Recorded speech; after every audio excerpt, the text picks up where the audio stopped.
Dan bila Nabi berhijrah ke Madinah, selepas Isra' dan Mi'raj, Nabi bertemulah dengan golongan Ansar, iaitulah orang Madinah yang bersedia menyerahkan tanah air mereka, menyerahkan diri dan harta benda mereka untuk menegakkan negara dan masyarakat. Maka Nabi berhijrah ke Madinah, tinggal dulu Mekah, pergi ke Madinah, menunjukkan tidak cukup bagi Nabi itu mengajak orang masuk Islam saja, semayang saja, puasa zakat haji saja, mesti ada negara yang mendaulatkan syariat Allah. Bila sudah ada negara, Nabi berhijrah ke Madinah, walaupun menempuh bahaya di tengah jalan. Dalam kisah hijrah, ada sahabat yang mati di tengah jalan ketika berhijrah. Pergi ke Madinah, projek yang pertama mendirikan masjid.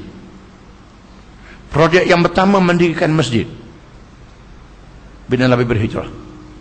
Yang pertama buat Masjid Nabawi. Sepatutnya mereka yang mengkaji perancangan bandar, lihat bagaimana perancangan bandar yang Nabi buat. Masjid di tengah-tengah, semua orang mudah pergi ke masjid.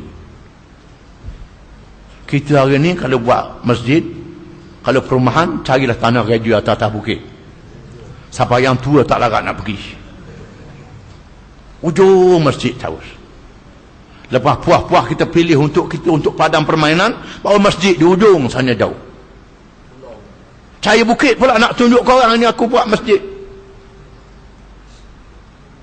Allah Ta'ala sebut, alladzina immakkannahum fil ard aqamus salah wa atawuz zakah wa amaru bil ma'ruf wa nahaw 'anil munkar walillahi 'aqibatul umur. Orang-orang yang kami berikan kepada mereka kuasa memerintah negeri, mereka mendirikan sembahyang,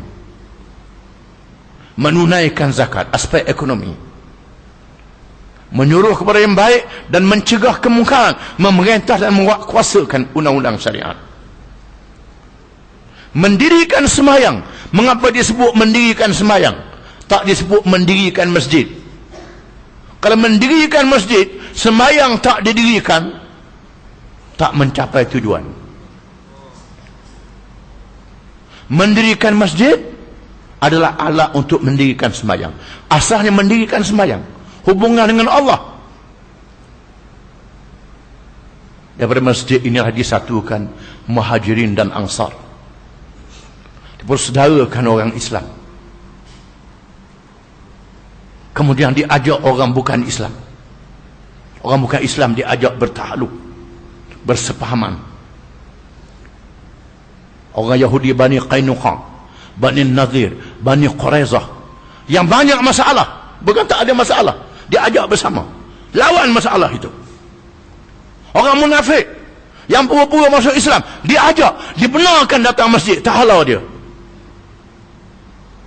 Biar mereka dengar, biar mereka soal. Hujah yas'alunaka dalam Quran, banyak ayat-ayat itu. Sebab turun ini untuk menjawab. Dan orang Islam adalah tonggak orang Islam,